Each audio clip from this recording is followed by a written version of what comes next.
आज 4 डिसेंबर बुधवार, नाही गुरुवार आहे ना आज, बुधवार. आज 4 डिसेंबर बुधवार.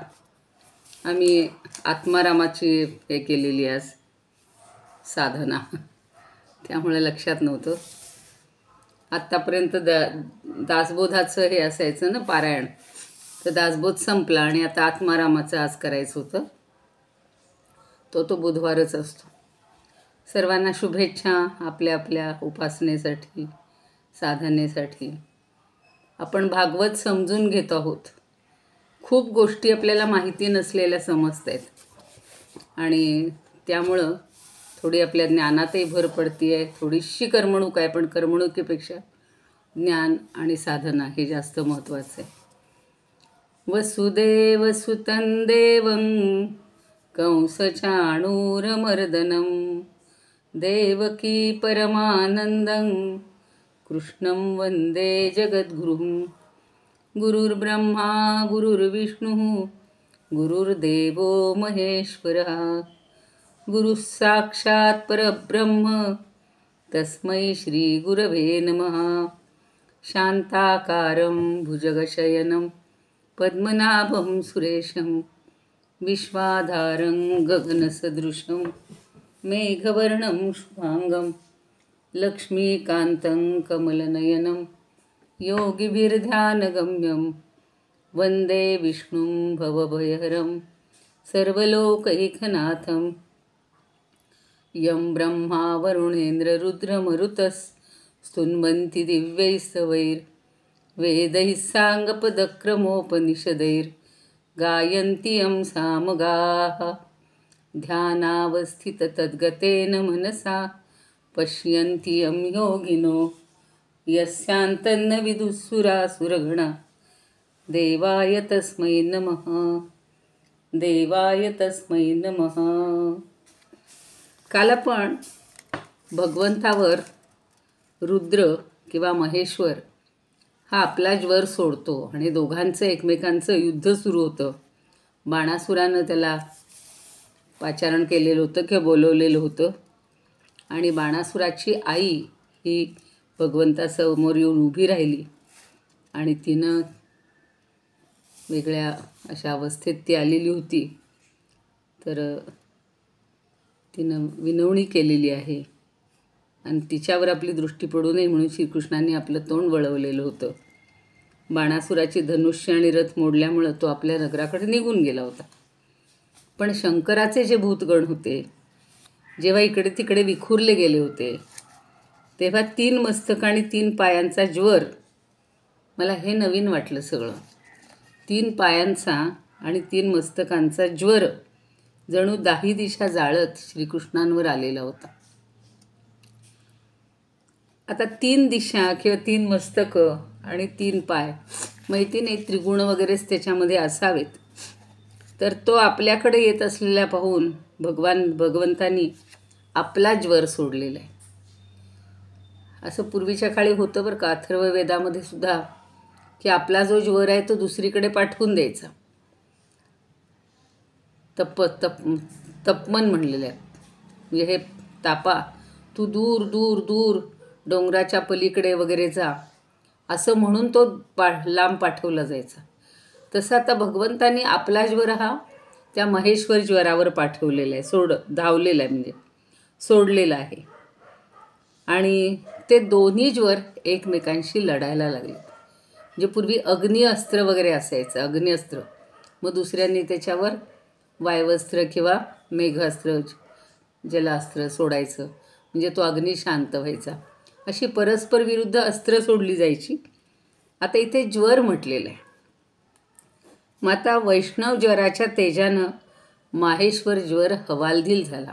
याचाच अर्थ काय, की भगवंताचं तेज जास्त होतं, त्या दृष्टीनं त्याच्या पुढं महेश्वरांचं किंवा माहेश्वरांचं तेज हे कमी होतं आणि म्हणून तो घाबरायला लागला, खूप ओरडायला लागला. आपण बघा, मोठी आग दिसली की केवढ्या मोठ्यांदा ओरडतात, किंचाळतात, तशीच अवस्था त्या माहेश्वर ज्वराची झाली. आणि जेव्हा त्याला कुठेच आश्रय मिळाला नाही, त्यांना आपलं रक्षण व्हावं म्हणून शेवटी ज्याच्यावर, म्हणजे ज्यांनी आपल्यावर अस्त्र सोडलेलं आहे किंवा तो ज्वर सोडलेला आहे, त्यालाच शरण जाणं. सगळ्यात सोपा उपाय काय असतो? त्याला शरण जाणं, म्हणजे तो आपलं रक्षण करेल. आणि म्हणून तो श्रीकृष्णांना प्रार्थना करायला लागला. मी रोज सांगते की प्रत्येक ठिकाणी आपल्या लक्षात येतं की कुणी ना कुणीतरी भगवंताची रोज स्तुती केलेली आहे. म्हणजे त्याचं महात्म्य, त्याची शक्ती, त्याचं ऐश्वर जेव्हा जाणवतं तेव्हा त्याच्याबद्दल ती स्तुती केली जाते. आणि म्हणून तो ज्वर उवाच असंच आहे बरं का. नमामि त्वानंतशक्तिं परेशं सर्वात्मानं केवलं ज्ञप्तिमात्रं विश्वोत्पत्तिस्थानसंरोधहेतुं यत्तद् ब्रह्मलिंगं प्रशांतं. म्हणजे काय की तुमची शक्ती अनंत आहे. आपण परमेश्वर आहात, आपणच आत्मा आहात, अद्वितीय परम ज्ञानस्वरूप आहात, संसाराची उत्पत्ती स्थिती संहार याचं कारण आहात. विश्वोत्पत्ती स्थान संरोध हेतू, संरोध म्हणजे त्याचा नाश, संहार. आणि श्रुती आपलंच वर्णन करतात. आपण विकाररहित आहात, स्वतः ब्रह्म आहात आणि मी आपणास प्रणाम करीत आहे. अजून म्हणतो कालो दैवं कर्मजीव स्वभावो द्रव्यं क्षेत्रं प्राण आत्मा विकारः तत्संघातो बीजरोह प्रवाहस त्वन्मायैषा तन्निषेधं प्रपद्ये. आता तू काय काय आहेस?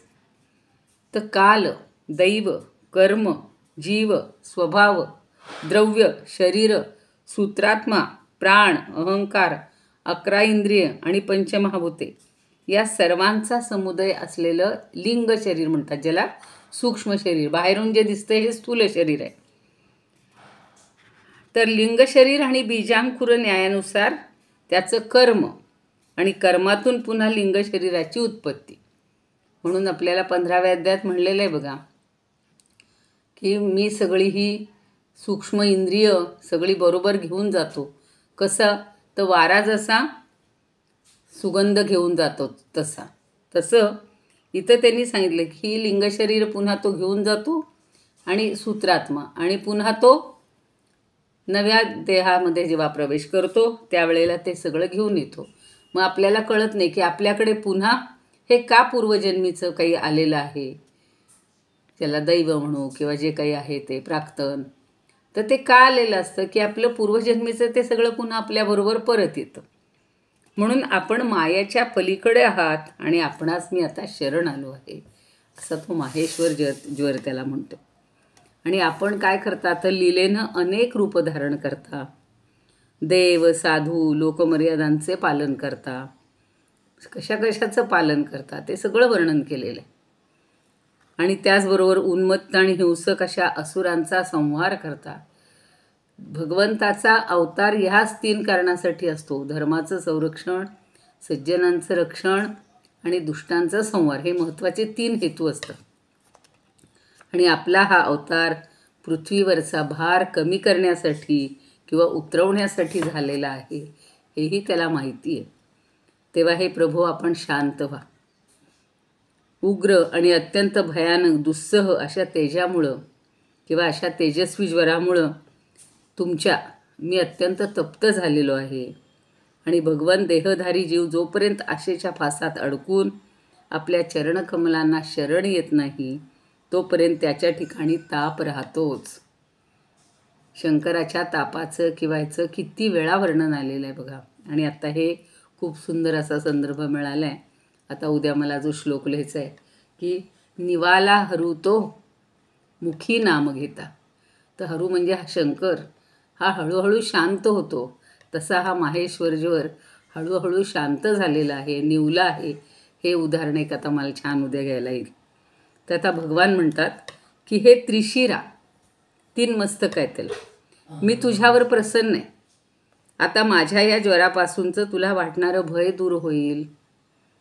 जगात जो कोणी आम्हा दोघांच्या संवादाचं स्मरण करील त्याला तुझ्यापासून काहीही भय राहणार नाही.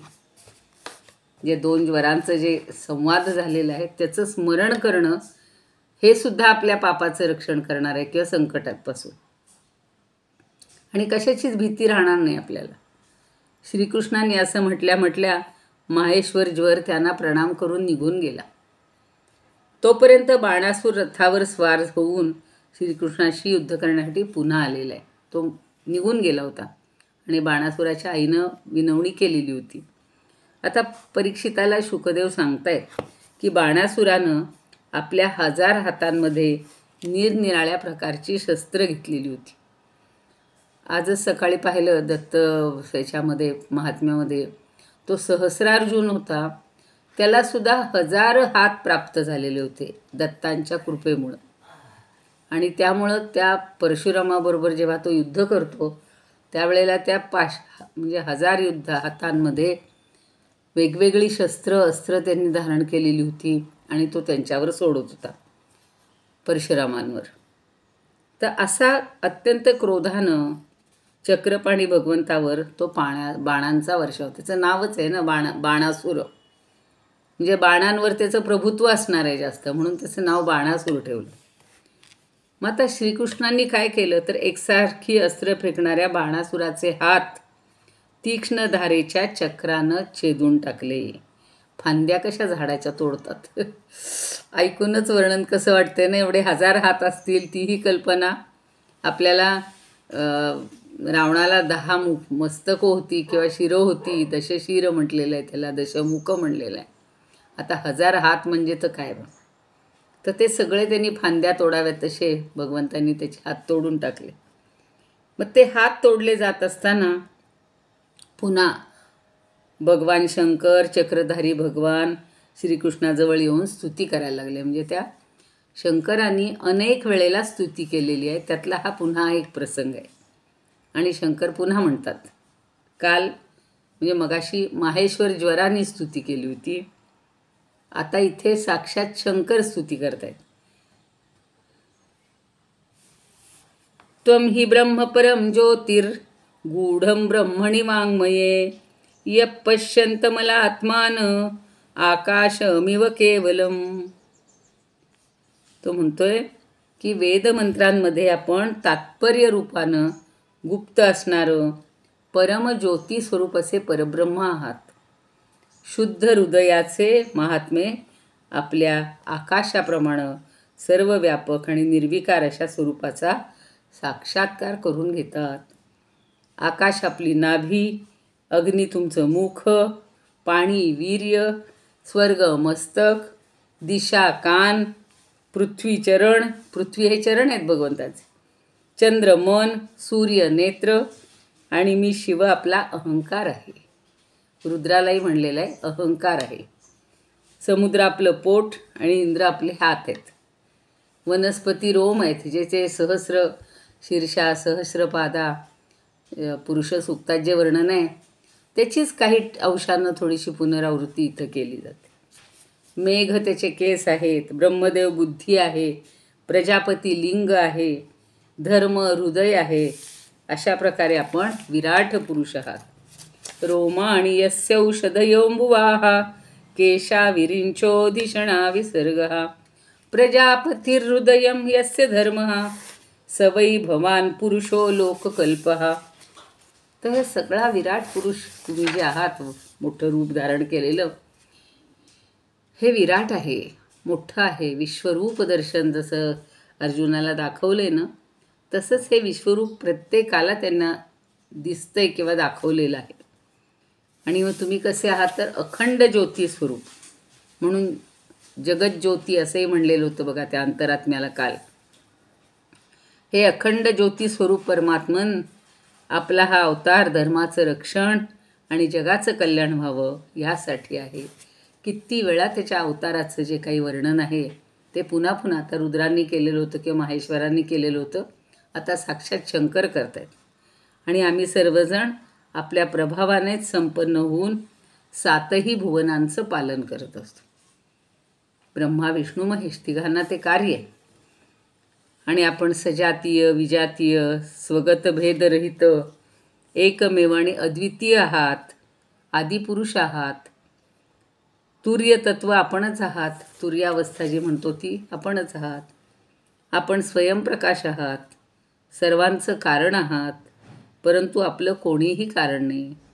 असं असूनही आपण तिन्ही गुणांचे वेगवेगळेपण प्रकाशित करण्यासाठी आपल्या मायेनं देव, पशु, पक्षी, मनुष्य इत्यादी शरीरानुसार वेगवेगळ्या रूपानं प्रतीत होत असतात. प्रत्येकाच्या रूपात तो आहेच.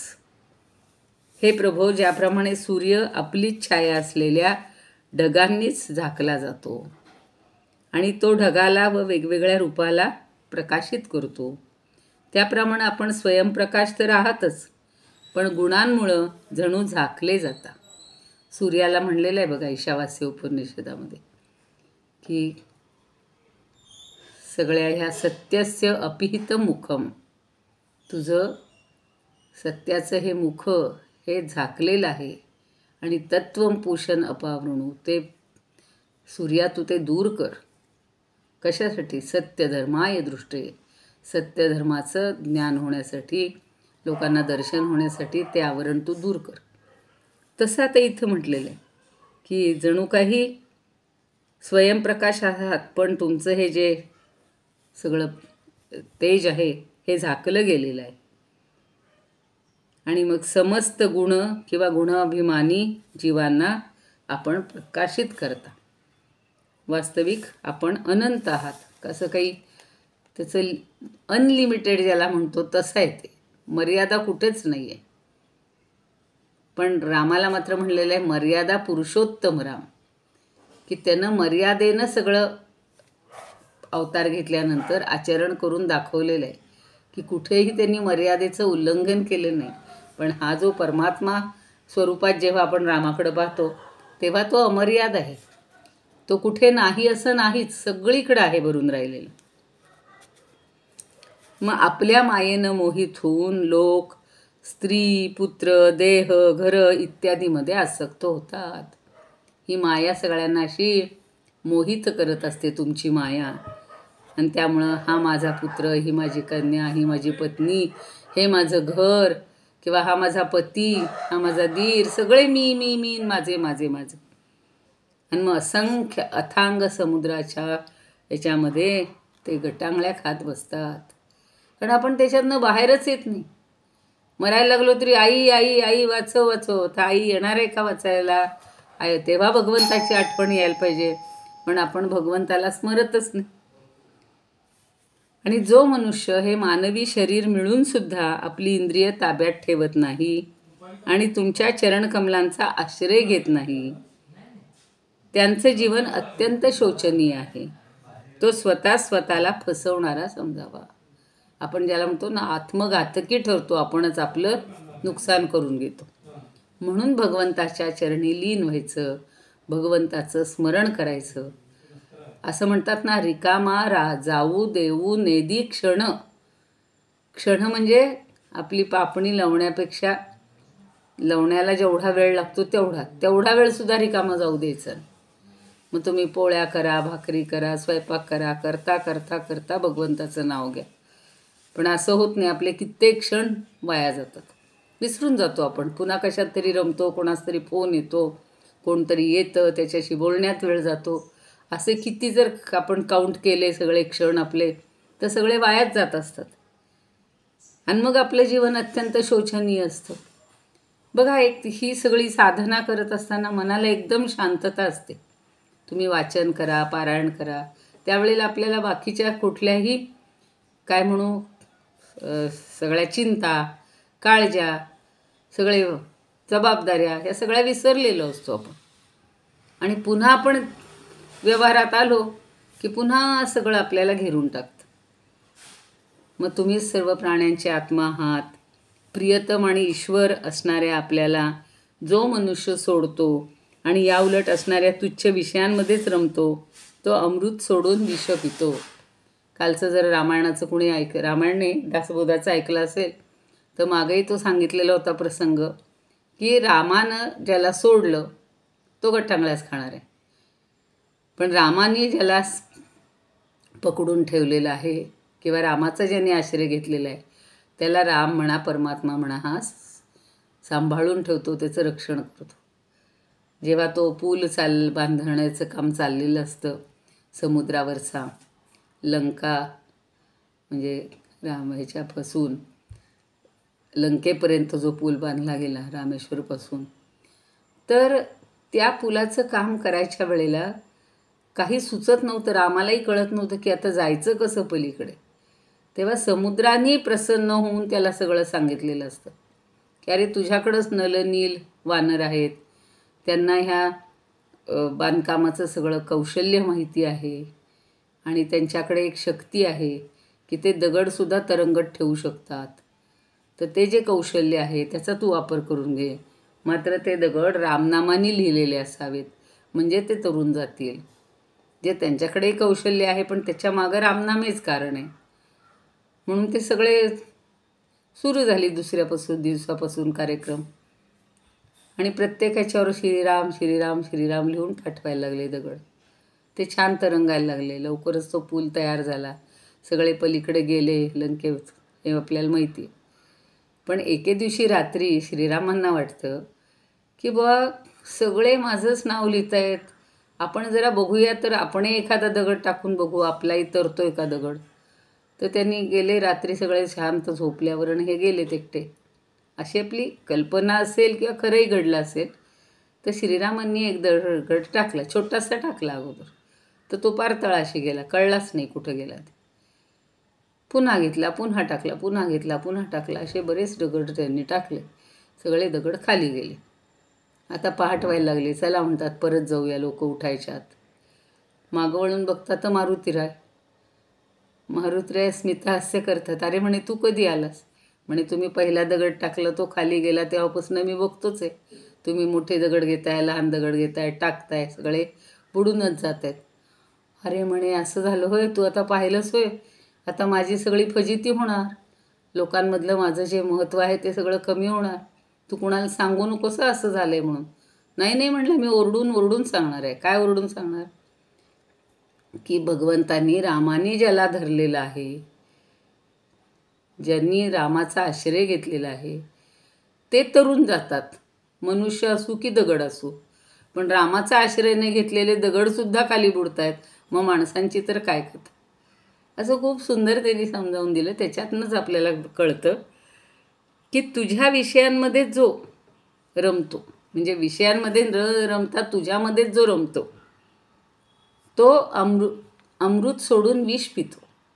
पण तुझ्यामध्ये जो रमल त्याला कुठलीच भीती किंवा भय राहणार नाही. आता ब्रह्मदेवाला सुद्धा वाटतं ना मी ब्रह्मदेव आहे, किंवा सगळ्या देवतांना वाटतं आम्ही देवता आहोत. सगळ्या देवता, ब्रह्मदेव, हे विशुद्ध हृदयाचे ऋषी सगळेजण सर्वात्मभावाने, सर्वात्मका प्रभू ईश्वरा, अशा प्रार्थना आहेत सगळ्या. तर ते सगळे शरण येतात, कारण आपणच सर्वांचे आत्मा आहात, प्रियतम आहात, ईश्वर आहात, सर्व काही तुम्हीच आहात. आणि आपण जगात पुन्हा पुन्हा तेच आपल्यालाच वाटतं की हे काय रोज ऐकायचं, पण वेगळ्या व्यक्तींनी सांगितलेलं आहे, त्याच्या चक्षुतनं त्यांनी सांगितलेलं आहे, त्याच्या वाणीतनं त्यांनी व्यक्त केलेलं आहे. मग उत्पत्ती स्थिती लयाचं कारण तुम्हीच आहात.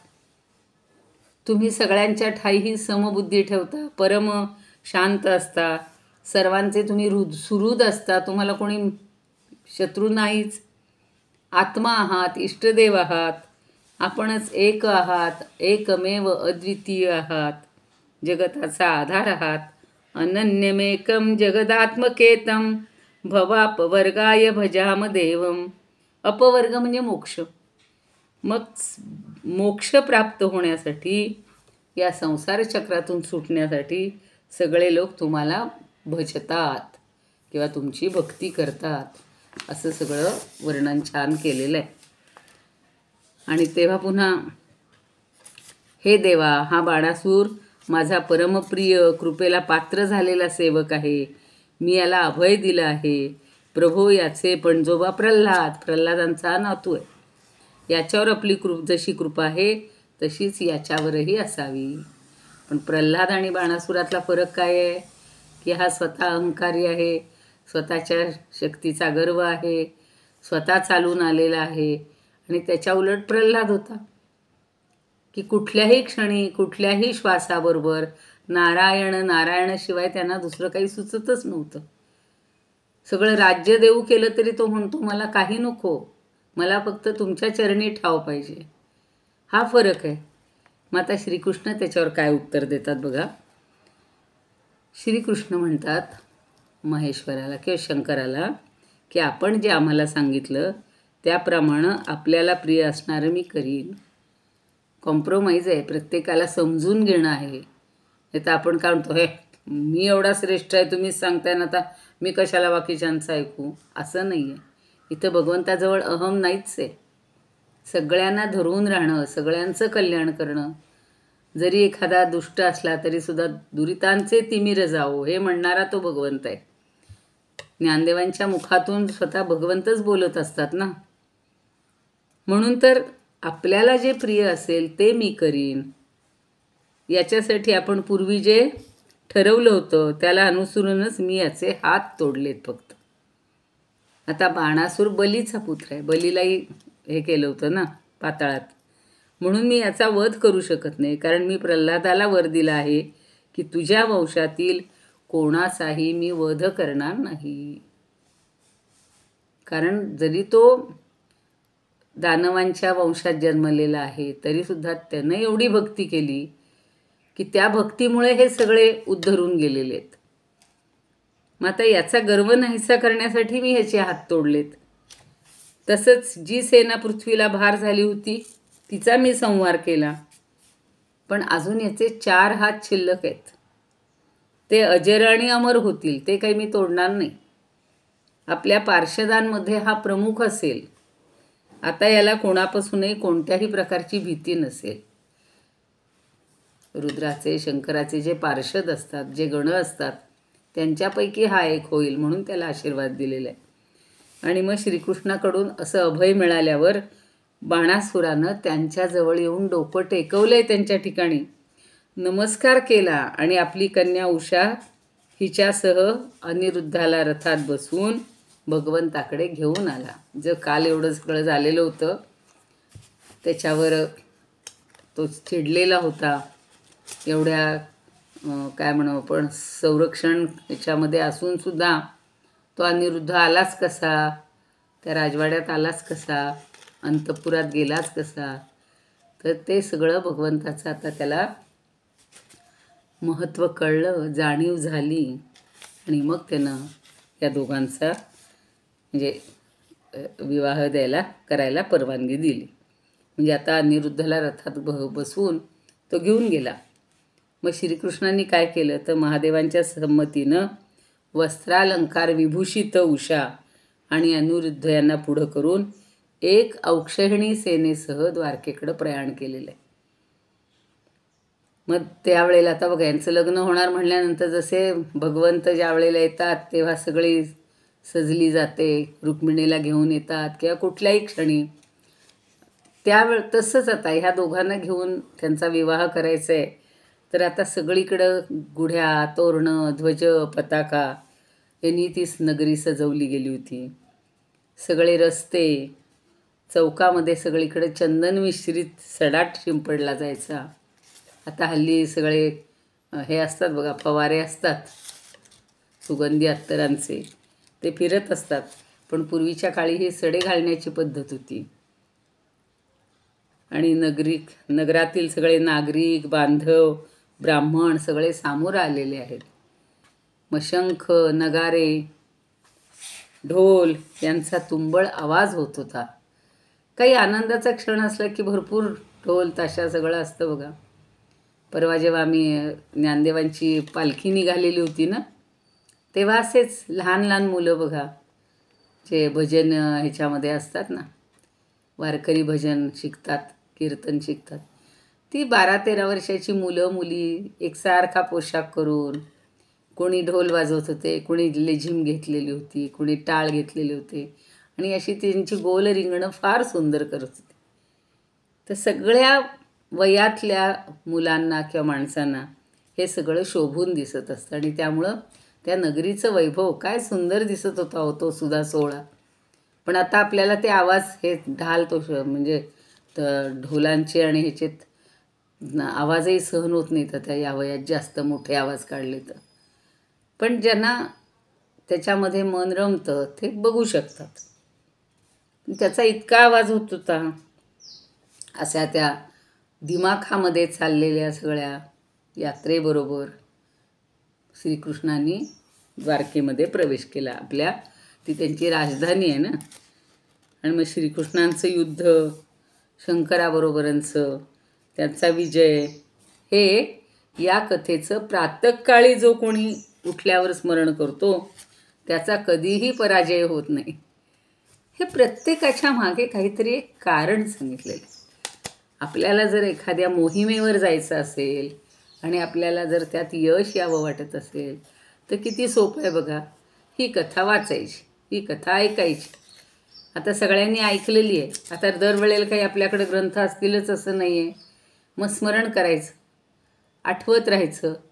हा सगळा भाग डोळ्यासमोर आणायचा की कसं सगळ्यांनी सामावून घेतलेलं आहे, जे दुष्ट आहेत त्यांचा संहार केलेला आहे, एवढं तर लक्षात राहील.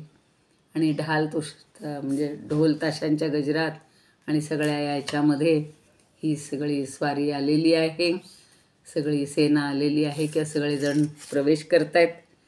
असा हा अनिरुद्ध आणि उषाच्या विवाहाच्या निमित्तानं झालेला प्रसंग जो आहे तो इथं आपल्याला समजलेला आहे. 63वा सर्ग झालेला होता. आता 64व्या सर्गात दुसरी एक नृग असं त्याचं नाव आहे. तर नृगराजाची कथा आलेली आहे. दशमस्कंधामध्ये काहीतरी 90 आहेत माझ्या मते, पण ती शेवटी वेदस्तुती वगैरेच आहे. सगळी वेदांची स्तुती केलेली आहे शेवटच्या आणि 88मध्ये शिवाचं संकटमोचन स्तोत्र आहे. 89मध्ये भृगूकडून 3 देवांची परीक्षा आणि मेलेल्या ब्राह्मण बालकांना भगवंतांनी परत आणलेलं आहे. माझ्या मते 90 आहेत त्याच्यात स्कंद. 10वा स्कंद 90 सर्गांचा किंवा 90 यांचा आहे. आणि मग 11वा स्कंद सुरू होतो. तर आपले जवळजवळ आता 70 आलेलो आहोत आपण, म्हणजे 64पर्यंत आलेलो आहोत. म्हणजे अजून 26 सर्ग राहिलेले आहेत. 26 दिवस आपल्याला हे ऐकायला मिळेल. एक कुठंतरी मर्यादा घालून घ्यायची म्हणून आपण हा 10वा स्कंद संपला तशा तर प्रत्येक स्कंदामध्ये काही ना काहीतरी भगवंताच्या कथा, बाललीला किंवा पुढच्याही आयुष्यातले अशा सगळे प्रसंग आलेले आहेत. पण आपण इथे थांबणार आहोत आणि मग नंतर आपण दुसरा भाग काहीतरी सुरू करू शकतो. योगेशं सच्चिदानंदं वासुदेवं रजप्रियं धर्मसंस्थापकं वीरं कृष्णं वन्दे जगद्गुरुं. कृष्णाय वासुदेवाय हरये परमात्मने प्रणतः क्लेशनाशाय गोविंदाय नमो नमः. ओम पूर्णमदः पूर्णमिदं पूर्णात् पूर्णमुदच्यते पूर्णस्य पूर्णमादाय पूर्णमेवावशिष्यते. ओम शांती शांती शांती.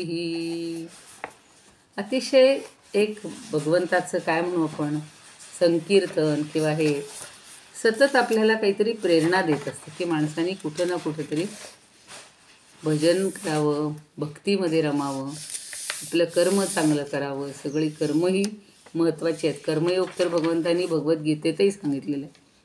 पण भक्ती करून, कर्म करत, भक्ती करत ज्ञान मिळवायचं. आणि एकदा ज्ञान मिळवलं की माणसाला ज्ञानादेव तू कैवल्यम. ज्ञान मिळाल्याशिवाय कुठलंही ज्ञान, आत्मज्ञान असेल, आपण ज्या ज्या क्षेत्रात काम करत असतो त्यातलं असेल, ते ज्ञान मिळवल्याशिवाय आपल्याला खरी गती नसते. मग आपल्याला अंतिम गती जी पाहिजे, मोक्ष पाहिजे, त्याच्यासाठी भगवंताची भक्ती, त्याच वेळेला कार्य करत राहणं आणि त्याच वेळेला मिळवता येईल तेवढं ज्ञान मिळवणं हे आपल्या हातात आहे. अशी आपण भगवंताला प्रार्थना करूया की आम्हाला अशीच साधना करण्याची सतत संधी दे, त्याच्यामध्ये आम्ही रमू देत आणि आमचे म्हणजे हे किरकोळ गोष्टी, संकट, दुःख हे तर तो दूर करणारच आहे. पण आपल्याला सद्गती मिळण्यासाठी, मोक्ष मिळण्यासाठी आपण प्रयत्नशील राहूया. ज्यांना येत असेल त्यांनी भागवताची आरती म्हणत जा. जय हो जय श्री भागवता, आरती करू तुझ भगवंता.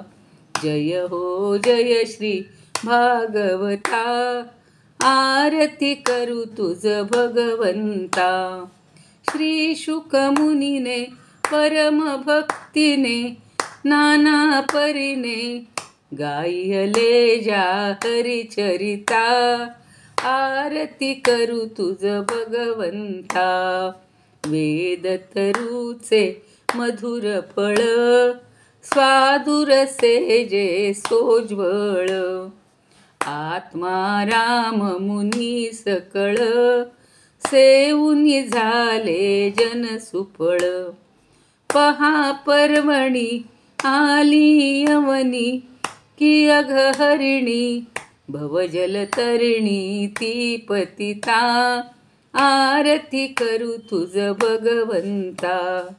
जय हो जय श्री भागवता, आरती करू तुझ भगवंता. येथे व्यासांची वाणी, सार्थक हरिगुण गाऊनी. शास्त्र पुराणे मुकुटमणी, परम प्रेमामृत जननी. सहज सेविता भाविक भक्ता, उदारदाता मोक्ष तत्वता दे दाता. आरती करू तुझ भगवंता. गमले जणू मानस तीर्थ, द्वादश सोपाने युक्त. निर्मळ भक्ती जले भरित, विहरे हरिहंसची चित्त. लोक सुखमळे संत द्विज खुळे, सेऊनी रमले भान हरपले रस पिता. आरती करू तुझ भगवंता. अपार महिमा ग्रंथाचा, वदवेना कोणासाच्या. प्राणची कीर्तनकारांचा, मेवा कविवर संतांचा. जणू बोधाचा स्वयंप्रभेचा, द्वादश कळीचा रवी अंतरीचा तमहर्ता. आरती करू तुझ भगवंता. ग्रंथ नव्हे हा श्रीकृष्ण, गीते वेधी मन पूर्ण. अनन्य होता या शरण, खचित टळे जन्म मरण. त्रिताप जाती चिरये शांती, नाथ ही वदती कृष्णपदी ठेवू माथा. आरती करू तुझ भगवंता. जय हो जय श्री भागवता, आरती करू तुझ भगवंता. आरती करू तुझ भगवंता. आरती करू तुझ भगवंता.